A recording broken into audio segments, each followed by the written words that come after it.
Hello, everyone. My name is Brian Moore, and I'm the head of marketing here at Smart Action. I am your host today. Today's topic is a customer spotlight webinar, something that we'd like to do every couple months. Customers of ours who have implemented AI-powered virtual agents to automate more in their contact center. And today we're going to be profiling TechStyle, large retailer, who's going to share their best practices around their AI-powered virtual agent implementation. And this session is going to be in a Q&A format. So I'm just going to pepper our guest here, Artie Kasaboob. And Artie, glad to have you with us today. Make sure that you're coming through over your mic. Can you hear me okay, Artie?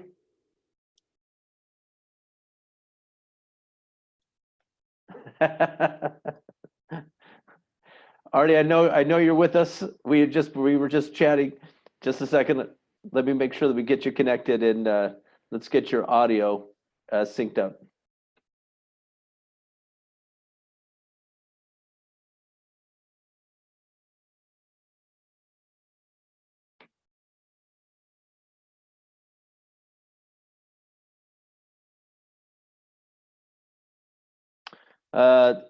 We are having, looks like, just slight technical difficulty with Artie. If you hold on tight for just a few seconds here, we'll make sure we get it resolved. Brian, this is Kim. It looks like he's back on. Okay. I'm here. I'm so sorry for that. No worries. We had you, we lost you, but we got you back.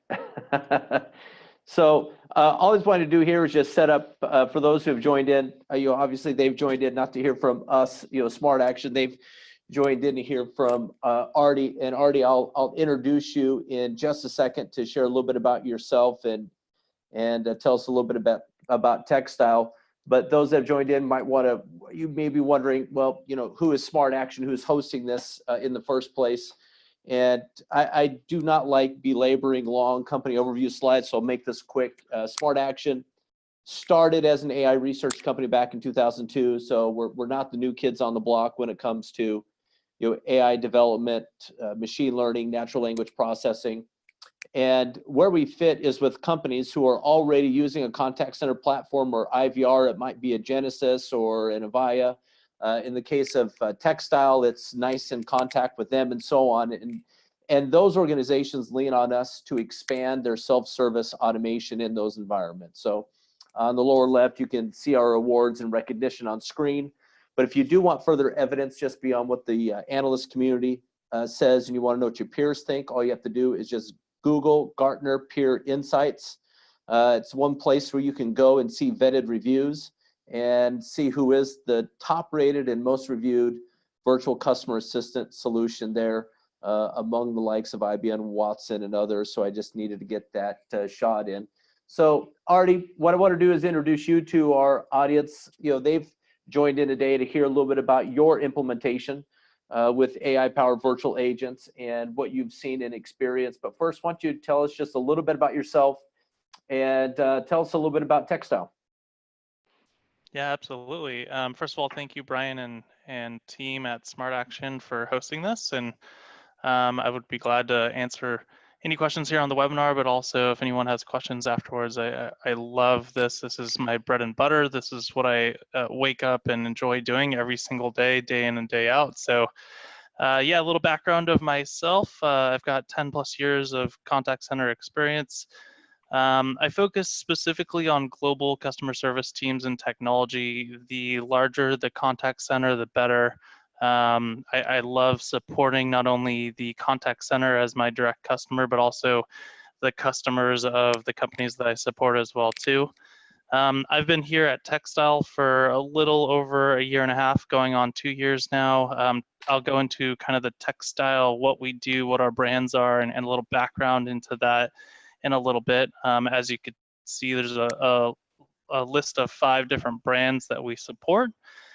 Before that, I worked at Cornerstone On Demand, which is based out of Santa Monica, LA region down here in California. It was a software as a service company serving kind of a B2B type platform. What we did was help support people from a more tech support type style support infrastructure versus what we do today here at TechStyle. And then before that, I worked at MindBody for about 8 years. MindBody is a software as a service as well, B2B, so business to business, supporting tech support style as well. Basically the yoga, fitness, gym, and Pilates business owners and helping them with their software. So lots of experience in multiple different types of B2B or B2C, direct to consumer, e-commerce, software-driven companies, and then also TechStyle, which I'll go into next. Yeah, well, let's do that, Artie. TechStyle is a large, online retailer. Those that may not have heard of TechStyle, you've likely have heard of your underlying brands, Fabletics, JustFab, ShoeDazzle, and more. Just tell us a little bit about TechStyle. Yeah, so TechStyle Fashion Group, we actually rebranded about 2 years ago. We used to be called JustFab.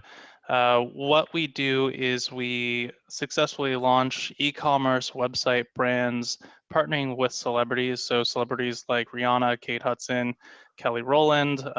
We also used to work very closely with the Kardashians. I know they're in the news right now. But basically what we do is we come up with clothing lines and brands that fit the celebrity model, specific celebrities that we know and work with very closely. And then once we have a curated storefront, e-commerce storefront, we partner directly with them. And what they bring to the table is the e-commerce marketing, social media following, so forth and so on. And then we do all of the infrastructure. So we do all of the support. We have robust HR and people team. We do all of the curation, the warehousing, logistics, shipping, returns, everything from conception of product all the way to end of client life cycle or customer life cycle.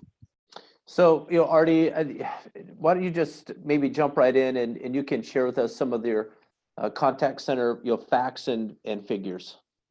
Yeah, so we are a e-commerce clothing company. We are actually 5 different companies, but we roll it all into one corporation. And we have kind of 2 different types of customers that contact us. It's either customers contacting us because they have a specific question about a specific product. So, for example, a shoe is in the wrong size, or maybe a shoe is sold out and they want to buy something, or an article of clothing. So that would be kind of one type of call, email, or chat. And then we also have a monthly membership. So people can basically purchase a membership where they get discounted rates on any of the fashion apparel that we have that we publish every single month. And those rates are anywhere from 60 to 80% off. So people are also calling and contacting us based off of billing information, membership details. They're asking to skip the month, which allows them to not necessarily pay for the monthly membership this month. They want to skip and potentially pay next month instead. So we've got kind of 2 ecosystems or 2 large umbrella customer types that contact us. As far as a scale and size, we support our members via phone, chat, and social. Those are the biggest ones in North America. We also support via email in the EU. We've got about 6 million plus phone calls per year, and it grows about by a million every single year. So last year we were at 2017 we were at 5 million. 2018 we hit 6 million, and then 2019 we should be a little bit higher. 3 million chats per year. Our conversations specifically over the phone last about 9 minutes. So these conversations aren't extremely lengthy. They're also not extremely short. I'll get into that kind of a little bit later as well. We've got 5 million members across the globe. So in addition to the people who purchase a la carte, we've got active members that are accessing and purchasing product monthly to the 5 million mark per month. We support in 12 countries and in 7 different languages, mainly the EU specific languages, so Spanish, Italian, German, Dutch, and French.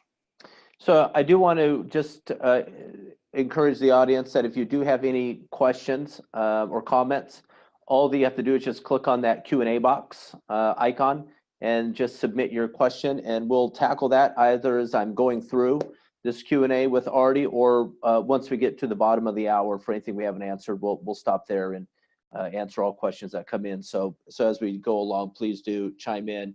Now, I should mention, Artie, that it is noteworthy that TechStyle won the CX Excellence Award for Best Cloud Implementation among the NICE and Contact user base. Maybe you can tell us just a little bit about that accolade and why it was given. Yeah, absolutely. So we won this award basically, it's geared towards cloud technology implementation, and what we implemented last year was a chatbot with Smart Action.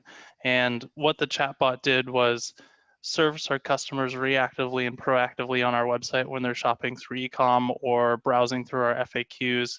And what we found was within just 4 different types, and I know I'm jumping ahead, there's questions, I'll dig into that a little bit deeper, but within 4 specific types of conversations that customers were trying to have with us via chat, we were able to deflect over 25% and self-serve those customers through a chatbot without actually having to service them through a live agent. So that was an extremely large volume of savings. And when we're talking about 3 million chats year over year, reducing the inbound chat workload by 22% is pretty huge. Yep, it is. So Artie, why don't we go ahead and just start with kind of at the highest level.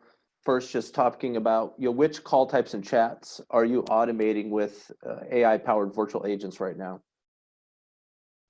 Yeah, this is a great question. It's a good area to start. So I mentioned earlier that we have 2 different types of customers that are contacting us. Those are our monthly members who are contacting us asking things like, can I skip the month? Can I change my billing information or my credit card on file? Maybe can I change my shipping address to where you send all of the products, or maybe I moved in the recent time, those types of questions. We also have customers that are shopping a la carte. So people who are talking specifically to us about specific items that they purchased in the past. Those could be returns and exchanges. Maybe they never got their order, so they need us to reship them a new pair of shoes or new pair of leggings, whatever that is. Or maybe they just want to call in and ask, where is my order? Is it on the way? Where's the shipping details? Have you received payment for it? Is everything good? Those types of questions. So we service our North American customers, our English languages, with not only an IVR, which is a virtual agent in our IVR through Smart Action to help service those types of questions, but we also do it via chat through our chatbot. So I won't go over the specific examples of what happens when they call in quite yet, but essentially when someone calls in or when someone chats with us and they have a specific question like, where is my order? The system is going to automatically pull information from our database and then return that information in the same channel with which they contacted us. Sure. So we'll in just a minute we'll jump into talking about how the solution actually works. But everybody, or I should say anyone, who has yet to make the transition to voice and chat automation, some of this can just be a great big black box. Not necessarily even knowing where to start. How did you first identify the right call types and chats that you felt were perfect for AI automation? Yeah, and this is a great question, and there's tons of ways to try to solve this. There's lots of ways that I wouldn't necessarily say are wrong, but ways that we tried first, and then we found out it didn't give us the right answers or what we were looking for, and then we finally stumbled upon the kind of right approach here. So traditionally, people think, oh well, let me check to see what people are contacting. Like for chat, for example, they're contacting us via chat for these types of reasons, and maybe we could service them through FAQs, and essentially, if you think of it through that lens, you're really just creating an FAQ bot, which is helpful in some situations, but not necessarily helpful and others. For us, we found that we have hosted FAQs on our FAQ page. People aren't necessarily failing over to chat or failing over to phone calls if there's not enough information in that FAQ bot. So what we said was, okay, what's the next step? Why are these people contacting us? The information is either in the FAQs and they didn't even look for it or find it or discover it. But the majority of these kind of tier one, I'll call, questions are more specific. So it's not necessarily how long does it to ship my order, but specifically for myself, Artie, where is my order? Is it in transit? Is it not in transit? So that's a next layer beyond tier 0, which is the FAQ bot, and a kind of a tier 1 question that needs a little bit more context behind it. So what we did was we have contact centers in the Philippines and in the EU in Belgrade, and we also have contact centers down in Tijuana. And what we did was we took executives on a trip, 16-hour flight over to the Philippines, sat them down. This is C-level and up. So we had our CEO, our COO, our CTO sitting down and listening to calls. And within an hour, they could identify specifically what the repeat callers were. Remember, they're 9-minute calls, so in an hour, you're listening to quite a few calls. Yeah, and what they found was just in that observation, 3 or 4 different C-levels, writing down what the common calls were. We found what the top 4 reasons why people are contacting us, and how we could potentially automate that. So that's how we identified what the specific call types or chat types were. And the best thing about that experience is that after we came out of that 1-hour shadow session, we already had executive buy-in to looking towards partners to help us solve this issue. Right, that's a great point, Artie. Now, so this question might be somewhat duplicative. You did answer it a little bit, but maybe you can state just, kind of what was the challenge you're facing where you looked at those top 4, kind of the routine, repetitive calls that were coming in, and what challenge were you facing and said, we need to be looking at AI-powered automation to help assist us here. Yeah, and piggybacking off of that example, we went to a meeting room and discussed these are the areas that we could solve for. These are the 4 potential types that we could solve for. So how are we going to solve for them? And we didn't necessarily say, oh, virtual agents. That wasn't the first thing that came to mind. The first thing that we said, and this is kind of traditional in troubleshooting, especially in the contact center space, is, okay, well, we just need to create very robust and strict scripts for our agents to respond with. So let's get these 9-minute calls down to 5-minute calls, because if we know the 4 exact questions and we know how to formulate those conversations, why don't we just do really good quality monitoring? We do some really good training. We get agents that are really good at those specific types and do skills-based routing. So like one person only answers a where's my order type question, another person only answers maybe a refund question or a reship question, doing agent segmentation. And the way that we were troubleshooting this, yeah, we could have driven costs down, we could have become more efficient, but what we were doing is really not automating. We were just enforcing the manual piece or the manual response that was needed by the contact center. So we decided to think outside the box to potentially leverage AI. We are a technology-focused company and a KPI-driven company. So our goal was to potentially automate these, what we called tier 1 type questions, and drive up self-service. So Artie, the solution that you're using with Smart Action, it is an omni-channel automation solution that automates over voice and then carries that same experience digitally over chat or text.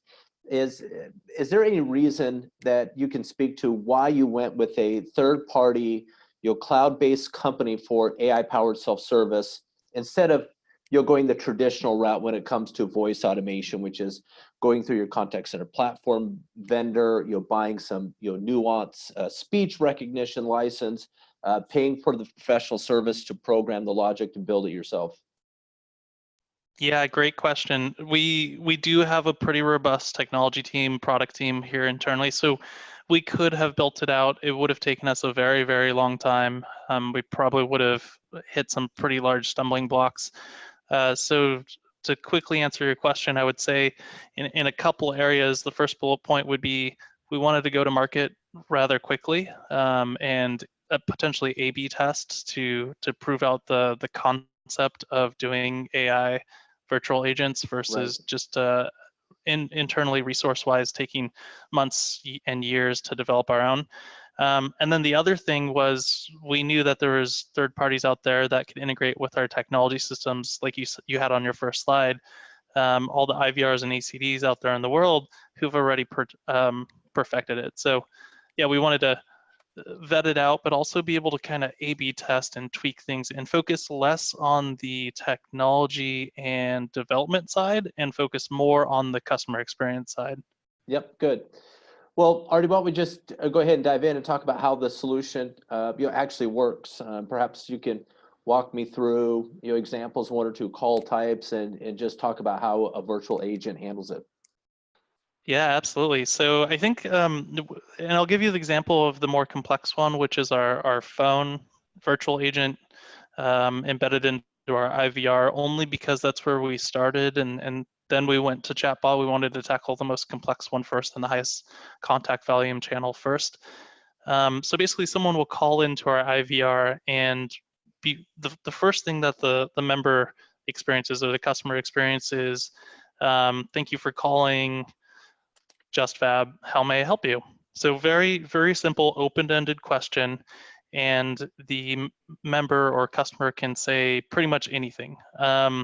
What we have found is the majority of the time they say with a high level of confidence things that fall into 4 different buckets. For this example, I'll just say, where's my order? So the member will say, where is my order? It'll do what we call as a data dip. It'll take a look at the phone number that called in and reference that to the database that we have, our CRM. And then it'll pull to see if there's an active order. And if there is an active order, it'll return back in natural language. We found that you ordered something on last Wednesday. It is currently being fulfilled in our fulfillment center. You should get the package in 4 days. If they have multiple packages, it'll return multiple packages and it'll say, it looks like you ordered 4 different packages over the last month. There was a package that was ordered on the 1st of the month, the 8th of the month, the 12th, and yesterday. Which one are you referencing? And then they would say, I'm referencing the one from yesterday.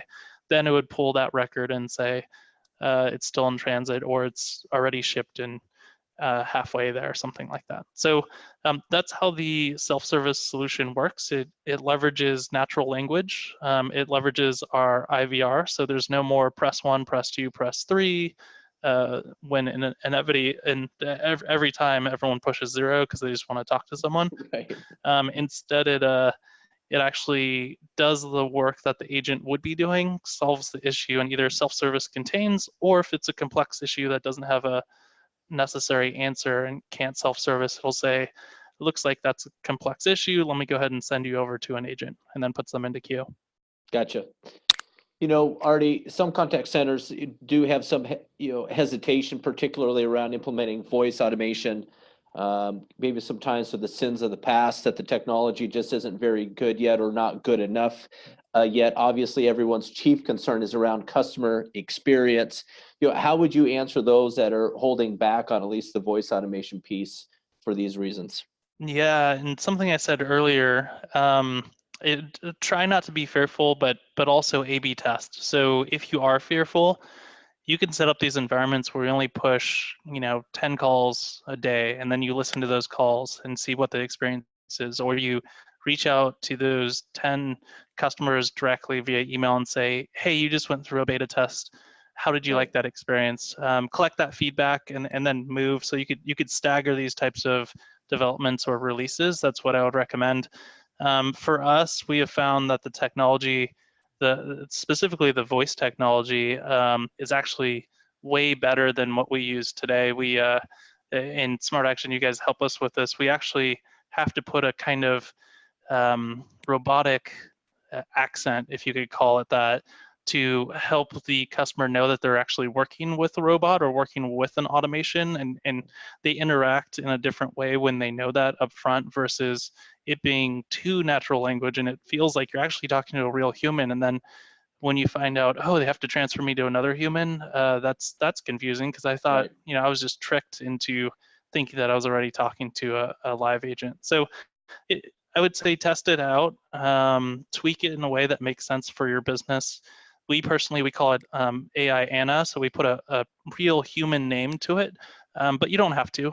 You could also, in your voice agent in the beginning, you could say things like, you know, before I route you or while you wait in the queue, let me try to solve all your issues via this this AI. Right. Artie, just kind of at the just most top level, maybe you can just share with our audience, why did you choose to work with Smart Action? And then we'll get into some of your key observations and results. Yeah, and I touched on this a little bit earlier. When we were going to market, when we were trying to solve this issue, we knew once we discovered that we had this issue and we were figuring out ways to troubleshoot or solve this potential issue, we decided that we wanted to go with AI and we wanted to go with natural language. So Smart Action was one of the top, you know, 2 or 3 companies that have kind of mastered it. This was about 4 years ago. You know, things have changed, and you guys have really proven to be the leader in this area.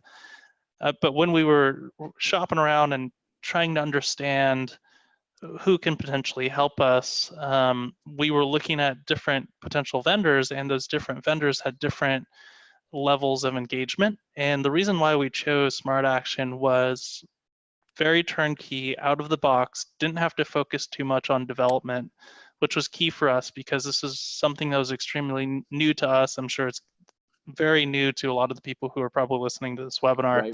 Right. We didn't want to go with a partner who was a little bit more hands-off, and that we would have to do a lot of the development work around the call flows and the scripts and data dips into our CRM. A lot of other potential partners, they rely heavily on you and your IT teams to solve for that. And we didn't have those resources, at least not at that time. So we decided to go with Smart Action. Now that we've been with Smart Action for multiple years, we've internally trained key members on our GMS, our global member services team, to be able to go in and configure those call flows and tweak them in a way. And one of the reasons why we enjoy using Smart Action is that that person who's going in there and tweaking those call flows, they don't have to be extremely technical. They don't need to know, you know, SQL, C++, or React or any of that stuff. They just can go in and say, oh, I want to make this change to this and that, and then change the variable that it returns, and I'm done. Good. Well, Artie, why don't you go ahead and just share some of your key observations and results? You've obviously been doing this a while. You've grown and evolved. Maybe you can give us just some of the high-level takeaways on results from implementing virtual agents. Yeah, absolutely. So the huge key results or the key observations were the self-service containment and deflection right off the bat. Beyond that, we were just focused on customer experience. So we sent out customer service member satisfaction surveys after they interacted solely with the chatbot or the virtual agent and got glowing reviews. People were extremely happy that they were able to do things on their own and they didn't have to actually talk to a live agent to solve some of these easy transactional type requests. It's very frustrating when people have to pick up the phone, call, wait 2 minutes, then talk to a real human for 9 minutes just to figure out where their package is. You know, being able to service customers and those types of inquiries very quickly in kind of ad hoc, in an ad hoc fashion was huge. And what we found, and this was, at first we were scared of this and it came true, was that more people were contacting us, but they were only contacting us to talk to our virtual agent. They weren't actually contacting us to talk to a live agent. they were just calling in every day to check where the status was on their package, which increased our contact volume, which is great. And it was only great because we self-serviced them multiple times in a row. So interesting to see the customer dynamic change after they know that you're giving them this level of support. Right. Artie, do you think that you're able to ballpark any kind of cost savings number? Even perhaps like single year cost savings numbers that you've been able to see in the within TechStyle? Yeah, it's a little bit tough based off of the natural growth that we have, and it seasonally we peak in boot season, but we did launch chatbot. So before we had chatbot, we had a decent baseline of cost. After we launched chatbot and we had a full year of it run in 2018, we found that we saved at least $1 million in headcount costs based off of self-service deflection. And that was just the chatbot function. So going back to the metrics before, it's really 1/3 of our total volume, that 3 million chats per year versus our 6 million phones. So we really have 9 million contacts coming in through those two channels. And we saved about 1 million for chat and probably in the 2 million range in voice for 2018, if I were to just ballpark it. Now, Artie, we want to bring up here, this is going to be notable for our audience, that you've recently written a book for contact center leaders. And I know that it's just on the edge of being published, or Artie, I don't know if it was already published this week. You can let us know. It's on the topic of enabling better customer service.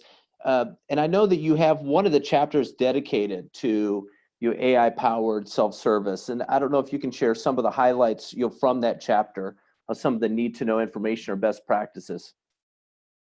Yeah, so yeah, it should be published in the next week and a half. It'll be published through Amazon. I'm sure you guys will all see it there at Smart Action via my LinkedIn and personal emails. We'll ping back and forth. But yeah, it's basically it's just a digest of what things work and what things don't work, at least in my experience over the last 10 years and at multiple different companies.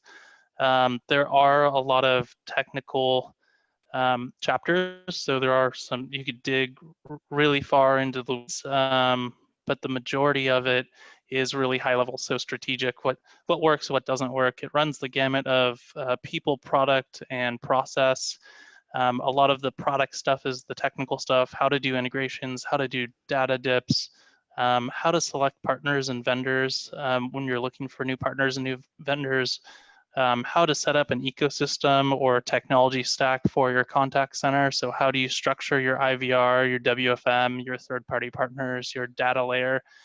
So it does get detailed and complex in those kind of areas. It also highlights a lot around the people side of the house as well too. So how to recruit A players, how to retain customers, a lot of the HR facets of the contact center customer service, executive roles and responsibilities. So lots to dive into. It's rather long. It's 16 chapters, almost 300 pages, lots of visuals as well too, but there's some whimsical stuff in there as well. So a little bit playful in the writing style.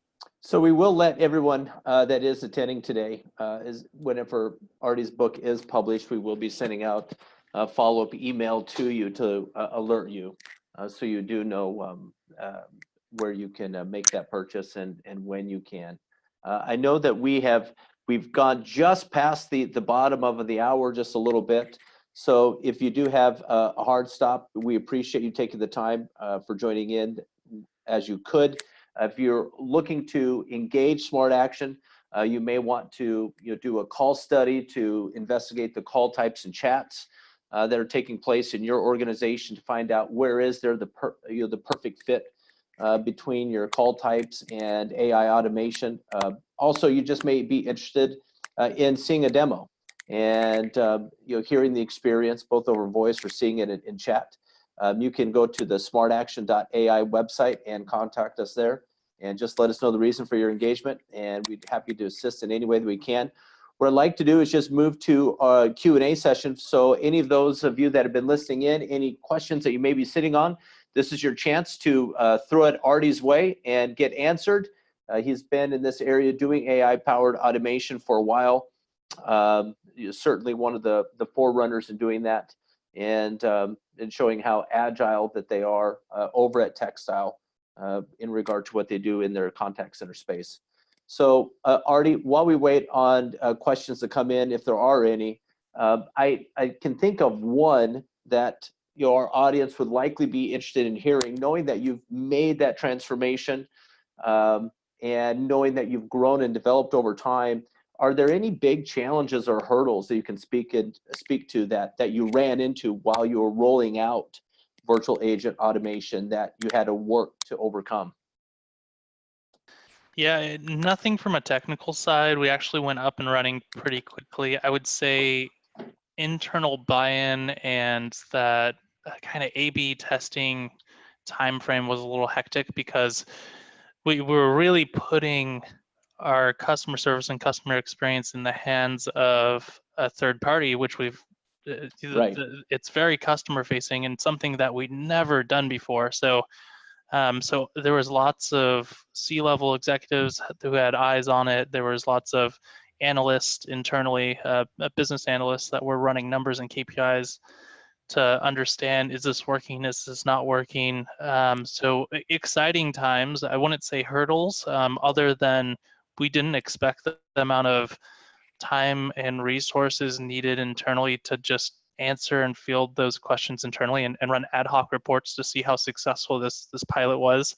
And that really lasted for a solid month in the thick of it, and then has forever been a part of our KPIs and metrics moving forward. So we assess these things at all different levels internally every single week, and it's just awesome to see the engagement back and forth, and people who will come up and say, and like, oh, well, what if we just tweaked this call flow a little bit? So now we're starting to A/B test the details of the call flows and maybe rewording things to customers so that, shipping as an example I used earlier, maybe saying a different word when we're responding to the customer with regards to where their package is, so it's a little bit lighter or something like that.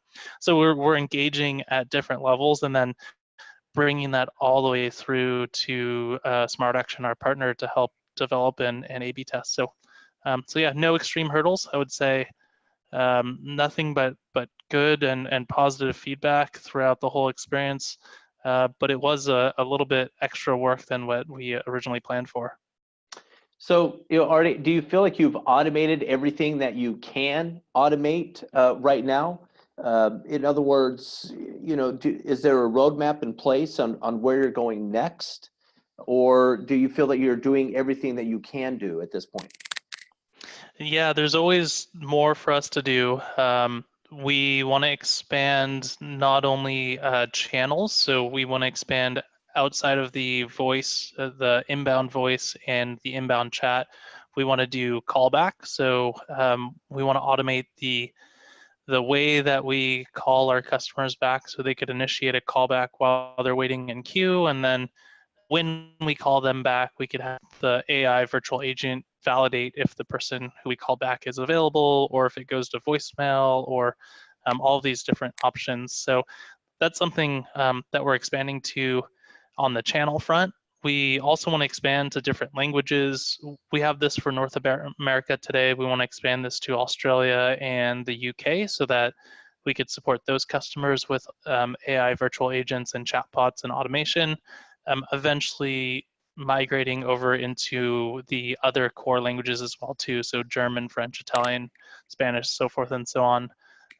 Also call flows themselves. So as our business changes or as we have promotions and things that come out, we know that during our boot season we have a lot of promotions where people get 2 boots for the price of 1. They call in and they want to know what those promo codes are, how to use them, or maybe they tried to apply a promo code and it didn't work. So there's all these different types of call flows that we haven't necessarily rolled out to our core 4 that we can improve upon. So yeah, lots of expansion, lots of lots of things in our future roadmap. I would say across the gamut of multiple languages, multiple channels, and multiple different call types. Good. Well, Artie, I don't see any other questions that have come in at this point. I do want to just mention to the audience that we will be following up with you with the on-demand version of this, so that way you can replay or share with stakeholders. You should be prepared and be able to be sent to you tomorrow. And if you are looking for engagement, we do have a very consultative approach that starts with simply examining your call types and chats, finding out, is there a perfect fit for AI automation in your organization, putting together a business case and an ROI that makes what we would call just no-brainer sense. And so if you would like to engage Smart Action, just visit our website, smartaction.ai, and we're happy to engage you there. And again, as I mentioned, if you're looking for some kind of demo of the system, happy to oblige there as well. Artie, any closing remarks on your side before we go? No, just thank you to Smart Action. Thank you, Brian and Kim, for hosting. To the audience as well, too. I obviously don't work for Smart Action, but I do roll out technology for contact centers. So if you guys have any questions or want to ping me externally to Smart Action, I could always engage you with any questions that you may have. Feel free to reach out to me on LinkedIn or directly via my email. And I think I had that on one of the original slides up top. But yeah, thanks again to Smart Action and Brian for hosting, and hopefully this was informative. And let me know if you guys have any questions or comments. Well, Artie, I can't thank you enough for taking the time. I know that our audience appreciates it, and we appreciate it. So thank you so much for joining us today and sharing your experience. So thank you for everyone who's joined in, and we look forward to having a continued conversation with you. Thanks, everyone. Have a great day. Thanks, Artie.